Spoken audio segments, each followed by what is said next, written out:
summative test and ready for next class. So, in the last class we have written the test for half unit, that is elements, compounds and mixtures. In today's class what we are going to do is, we are going to revise the second of that unit, that is separating techniques. Till last class we have learned about mixtures, right? Mixtures means it's a combination of compounds, elements that should be in a physical form. Physically it should be mixed. The chemical properties will not vary, it is physically mixed, right? Now what we are going to learn is how we can separate these elements, compounds separately from a mixture. Consider a mixture. Consider you have sand, sugar, salt, something like this in a bowl. How you can separate this? How you can separate the sand, sugar separately? How we can separate? That is using some separating techniques you can separate. We are going to learn about that separating techniques. For what we use separating technique means to remove the impurities. Consider you have rice, in that stones will be there. You have to pick up that stones, you have to remove that impurities. To remove the impurities, to obtain the valuable substance. The seawater contains salt. We have to get the salt from the seawater. So to obtain the required substance we use separating techniques. Some of the separating techniques are hand picking. We have to take using hands. Sieving. Sieving, you know, right? We do like this to remove the materials which can be removed using the air. By force, some materials can be removed, and some of the advanced techniques like separating funnel, fractional distillation and paper chromatography can also be used. Now there are three types, that is in three sections we are learning this separating techniques. What are they? Solid-solid separation, solid-liquid separation and liquid-liquid separation. Solid-solid separation has both solids, both materials will be solids, we have to separate it separately. Then solid-liquid means one will be in solid state, other will be in liquid state. And the last one liquid-liquid means both will be in liquid. For example, an emulsion you can say. So, this separation techniques can be studied in these three types. Now we can learn about one by one the separating techniques. One is separating solid-solid mixtures. In separating solid-solid mixtures, we are going to learn two methods. They are, what are the two methods? Yeah, sublimation and dissolving. Now we can learn about what is this sublimation. This is the setup for sublimation of ammonium chloride. Here you have to take this ammonium chloride and sand mixture in this dish and you have to start heating it. What happens means as ammonium chloride is sublime, it starts vaporizing. As sand is not sublime, it settles in the dish. Once when the ammonium chloride starts evaporating, as this mouth of this funnel is closed with cotton plug, it cannot escape to the environment. So when the heat decreases along this tube, when you apply some cooling to this area, this vaporized ammonium chloride settles like crystals here. So here you can collect the ammonium chloride and here you can collect the sand. So that the sand and ammonium chloride mixture can be separated using this sublimation. Sublimation can be applied only to sublime solids. This is a separation technique used in solid-solid separation. Another one more separation of solid-solid mixture is dissolving. How dissolving can be used? Consider sand and salt. Sand is insoluble in liquids, but salt is soluble. So you have to take a bowl of water, put sand and salt inside. When you dissolve it, the sand does not dissolve and get settled in the bottom. Salt gets dissolved. So that you can separate the salt and sand using dissolving. So what are the two methods used in separating solid-solid mixture? Sublimation and dissolving. Clear about what is sublimation and dissolving? Okay. Then the solid liquid separation. Four methods used in separating solid liquid mixture. They are evaporation, distillation, crystallization and centrifugation. What is evaporation? Change from liquid state to gaseous state is called evaporation. Consider sugar solution.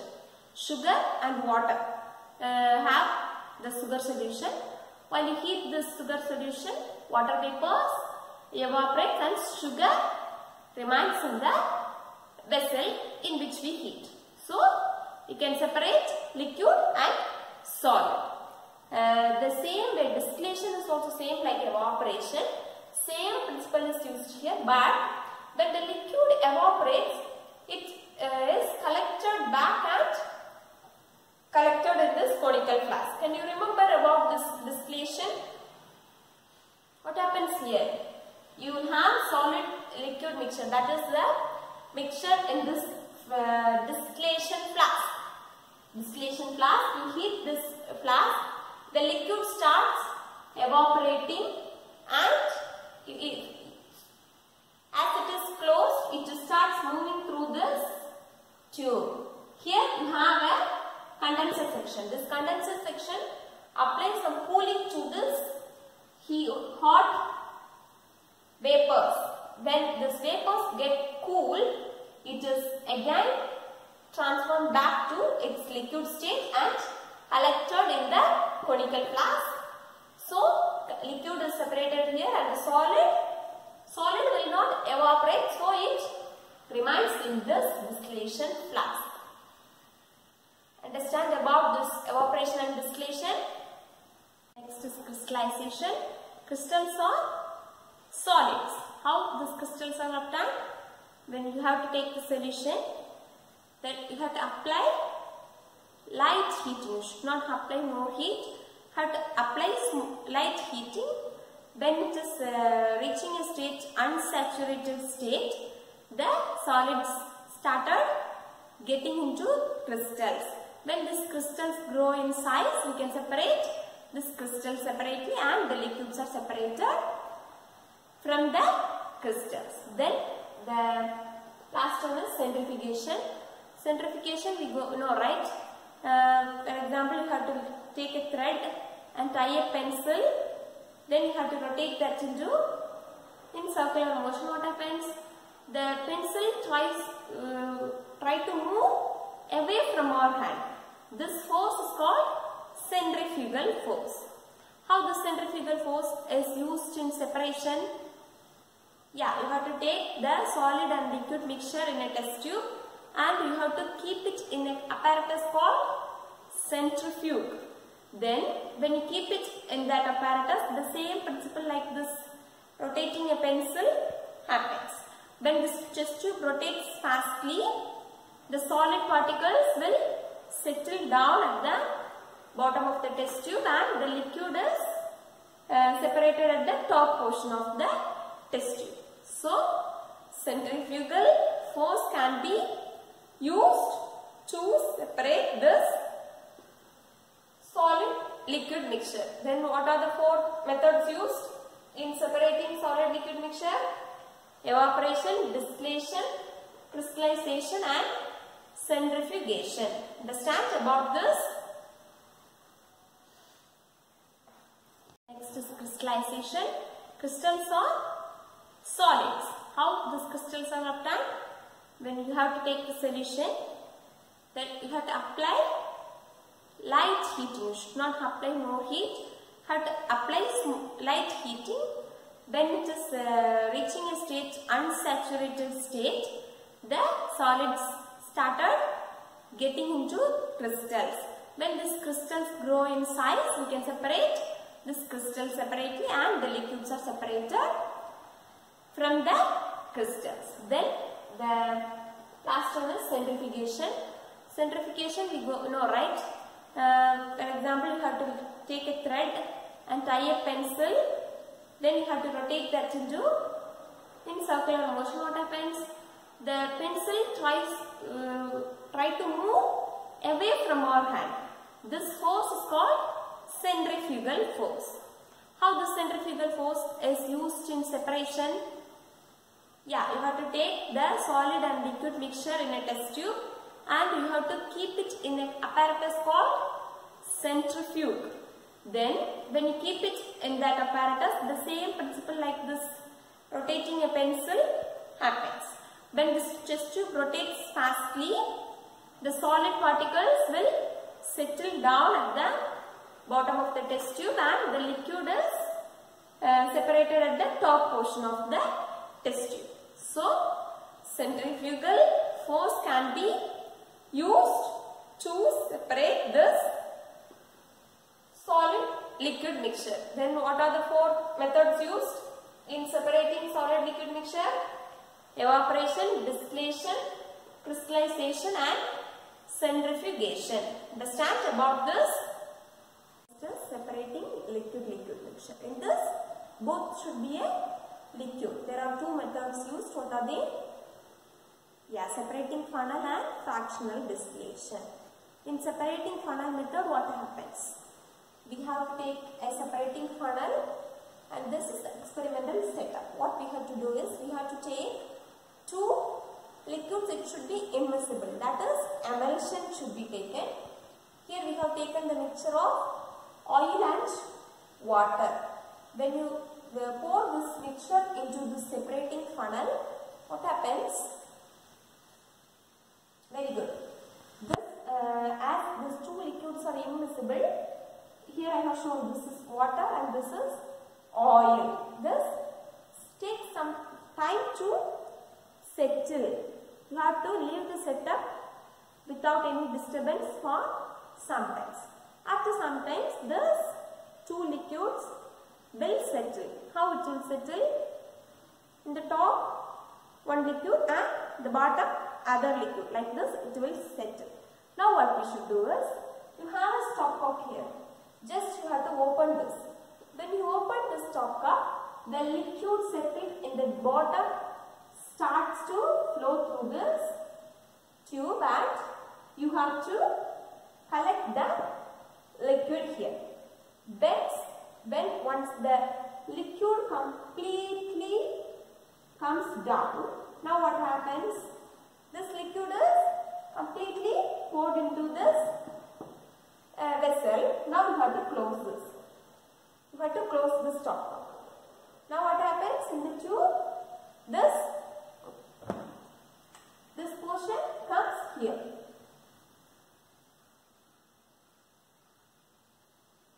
Here, the liquid we have collected here and this another liquid remains in the separating funnel. Now we should remove this vessel and you have to take a new vessel. New vessel when you take, this stopcock should be opened again. Again you should open this. Then this fluid starts to flow and you get this in this vessel. Now we have separated both the liquids in two different vessels. Clear about the separating funnel? Come to the next one. It is fractional distillation. Just now we have learned about what is distillation, right? This is fractional distillation. What is the difference between this distillation and fractional distillation? Already I have said. In this experimental setup, you can see an extra column called fractional column. It is called fractional column. Here what happens means, in distillation we will take two substances, that is one in liquid form and other in solid form. Here you are taking two liquids. What happens means, when you two liquids should be taken in this distillation flask, and when you apply heat, this two liquid starts evaporating depending upon its boiling point. The liquid having lowest boiling point will boil first and start evaporating. When the liquid with lower boiling point starts evaporating, it reaches the upper portion of this distillation column and the vapors are collected here, condensed, that is cooled using this condenser section and collected back as a liquid. But the liquid with high boiling point, when the liquid with high boiling point will start evaporating late, right? Because its boiling point is high. So only when it reaches its boiling point, that high boiling point, it will start evaporating. Now it will start evaporating and it occupies the lower portion of this distillation column. This is collected. When you stop heating, this can be collected back in the same distillation flask. Liquid with low boiling point is collected here and the liquid with high boiling point is collected here, and hence both the liquids can be separated.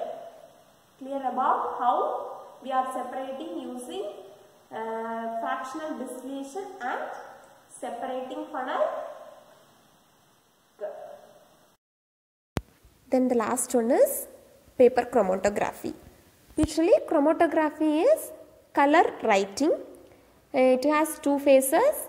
What are they? Stationary phase and mobile phase. It is based on the principle of selective absorption.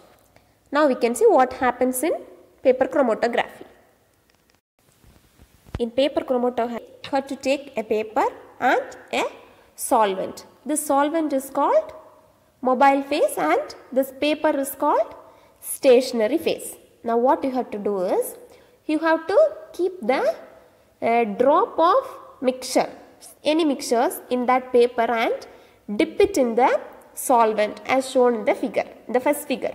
The paper and the ink drop, then you have to dip it in the solvent, the solution we have taken. Now we know that when you dip a paper in some liquid, what happens? The liquid will start moving in the paper.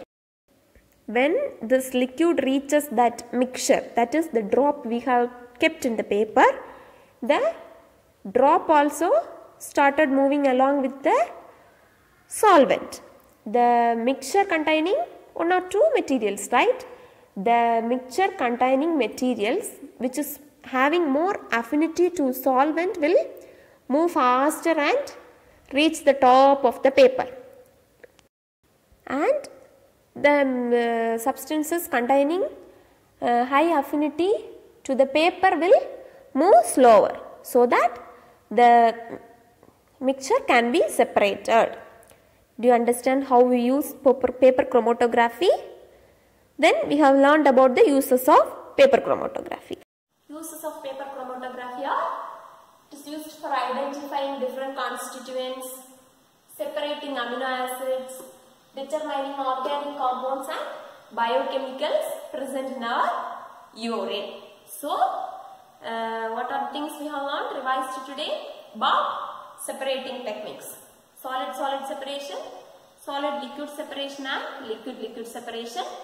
And also we have learned about combination of these separating techniques. Can you remember? More than one technique can be used in separating a mixture when needed. Last we have learned about paper chromatography. Clear about today's class? I hope you are all clear about the separating techniques. So we have revised the whole unit, right? Half unit. On that day we have revised and conducted the test. Today we have revised the remaining. So in the next class we will be having a test in this portion. Okay? Separating techniques and paper chromatography. Prepare well for the test. We will meet in the next class.